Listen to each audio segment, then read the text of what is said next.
Today I want to share a word with you. I believe that this is going to be a blessing to you, and it's kind of interesting. I've had this word in my heart all week long. But I want to start off asking you a question, though. Did you ever wish you had been born in a different time period? And some people right now are going, yeah, like right now, I wish I was living in a different time period. Why is this happening? Why this is messing up all of what I am used to? You see, some really like the time period they are born into because they can't imagine living without convenience and technology. And so, you think, man, how would it have been for people that lived 100 years ago that didn't have this and didn't have that and didn't own a car? And so you're thinking, no, man, I love the time period that I was born into. I love the generation that I live in.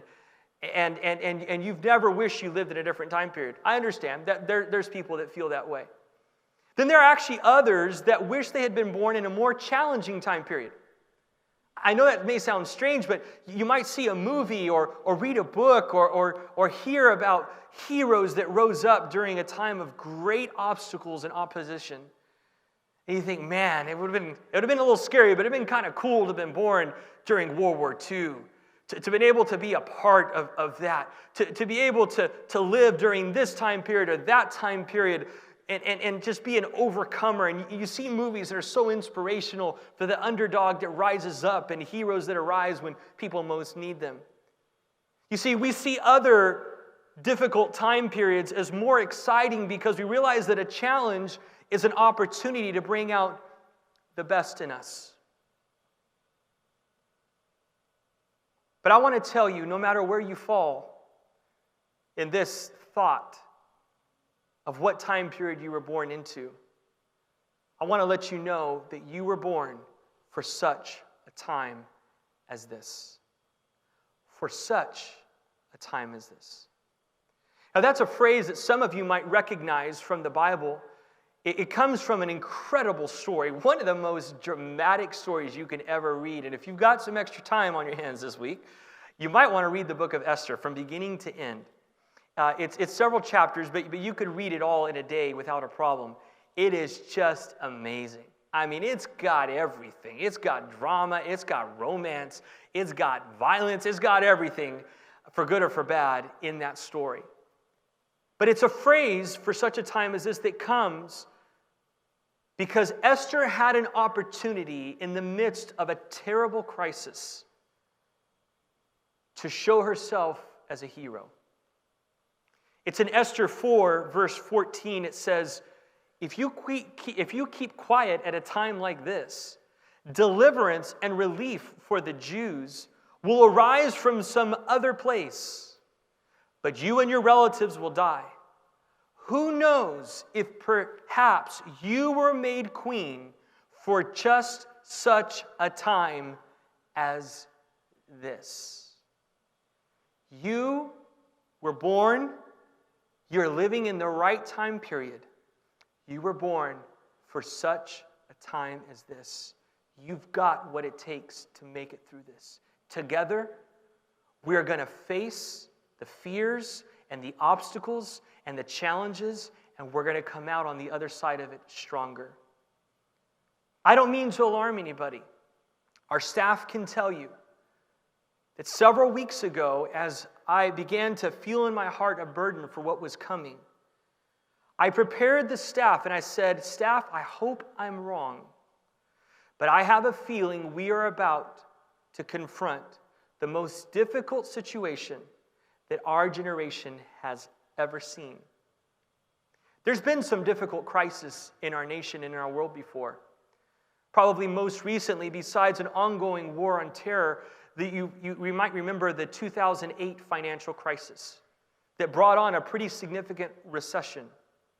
Of course, depending on how old you are, you probably remember where you were around 8 a.m. Dallas time on a Tuesday morning in September of 2001, when our world was changed.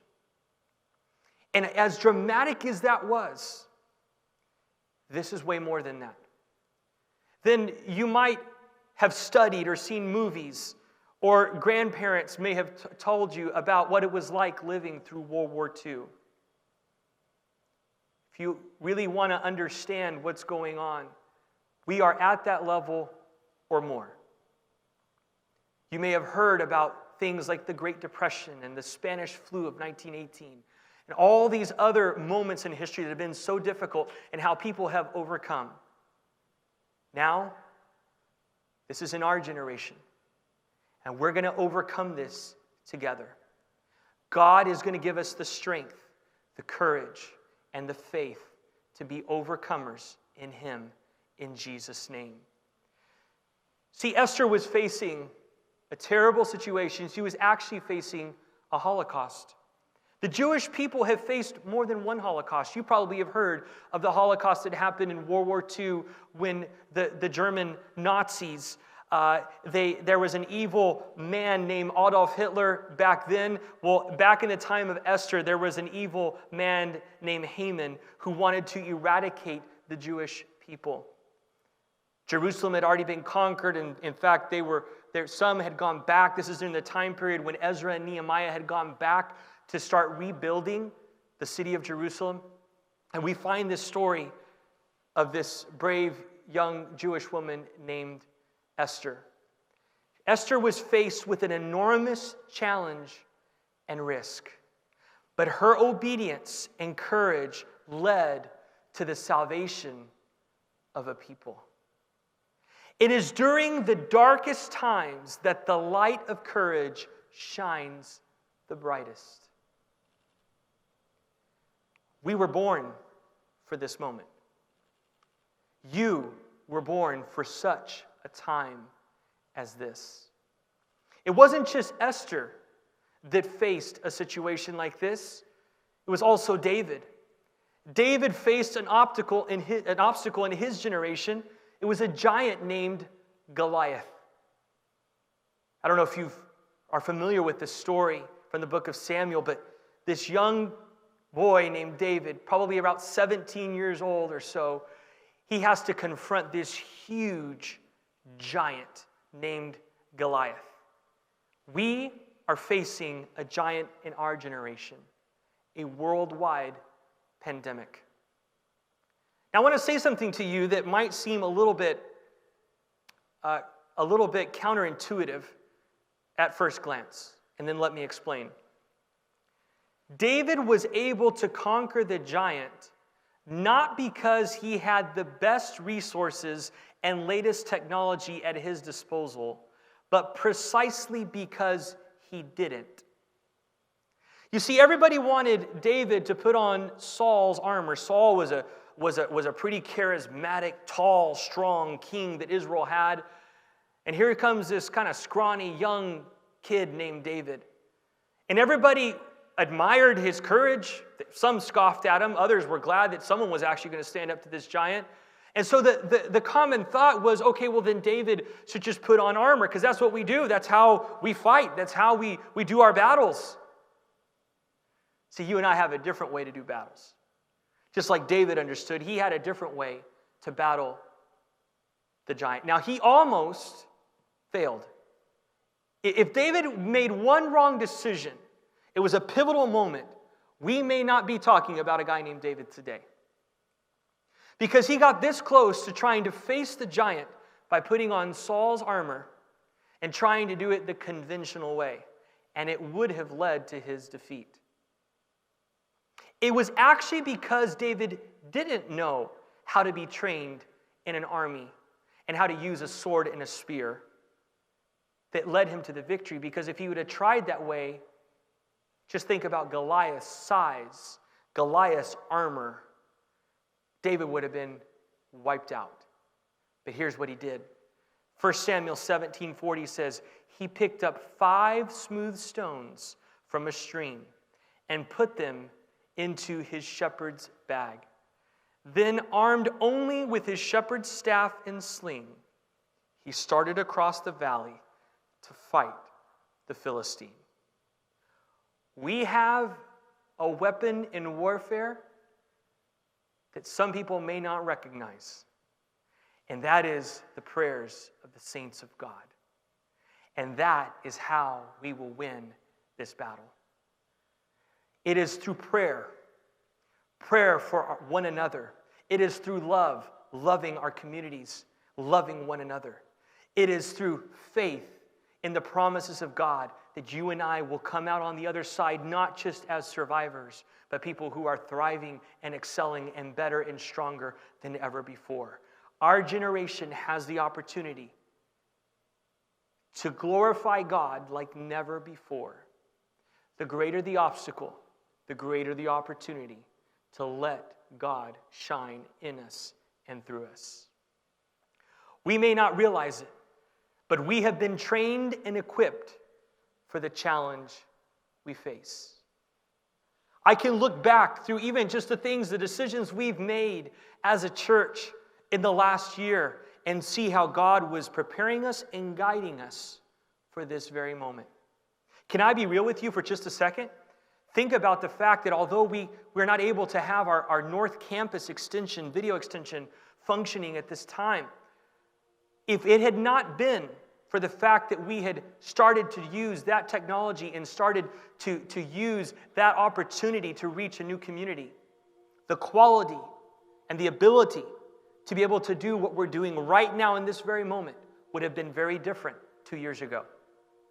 God prepared us. God doesn't make mistakes. He prepares us, and it may seem like it's like this, but then you can look back one day and say, oh, that's why God had us do this and God had us do that. He was preparing us for this moment, for this very moment, for such a time as this. Challenge leads to innovation and creativity. And I believe that not only for us as a church, for you, for your career, for your job, for your future, there's an amazing opportunity for you to come out on the other side of this better and stronger than ever before. There was another leader named Moses. Moses was kind of a reluctant leader. God called him, but he kind of was reluctant about if I'm supposed to step up or not. See, Moses lived 120 years. He lived a long life. But his life was kind of divided into 3 major segments. The first segment of Moses' life, he lived 40 years in the palace. Moses was born as a young Hebrew boy at a time when there was another Holocaust-type moment where they wanted to eradicate all the young Hebrew boys. But Pharaoh's daughter saw him floating in a basket on the Nile River and rescued Moses. And then Moses kind of got adopted from being maybe one of the most humble, outcast immigrant people to now living in the very palace of the leader of the strongest nation in the world at that time. He spent 40 years in the palace, and he was educated, and he had opportunity, and he learned, and he understood strategy and leadership. But then one day, because of rage that happened inside of Moses and him trying to get revenge on someone that had hurt one of his Hebrew brothers and sisters, he actually killed somebody. This caused him to have to flee into 40 years in the desert, where he was alone, all by himself. And everything that he had going for him back at the palace time just completely shut down. Just imagine that contrast. It wasn't like he kind of had a little house there somewhere in Egypt and he kind of had to go out to the desert for a little bit. No, he went from being in the most important home, in the palace of the most dominant ruler of the world, to taking care of sheep by himself out in a desert. What a contrast. But you see, it was actually both things that had prepared Moses for the last 40 years of his life as the leader of God's people. Moses was born for such a time as this. He wasn't born too late. He wasn't born too early. I'm sure there were moments during one of these first 2 segments that he thought, why was I born at this time? Why me, God? And then when he got to the last segment of his life, he understood, now I understand. Why this and why that? Why the palace and why the desert? And then Moses came to understand, I was born for such a time as this. Church, our generation has enjoyed the palace. Most of the young people that are hearing me right now cannot even fathom living in a situation like this. As a matter of fact, most of us, I'm 42, about to be 43, and even my parents' generation, we've just kind of heard about this from our grandparents. We've never lived a situation like we're living right now. Our generation has enjoyed the palace. Right now, we're in a desert. I got good news for you. It's not going to last 40 years, so nobody gets scared about that. But we're in a desert. But our best days, our destiny, our true purpose is simply about to start. Because you were born for such a time as this.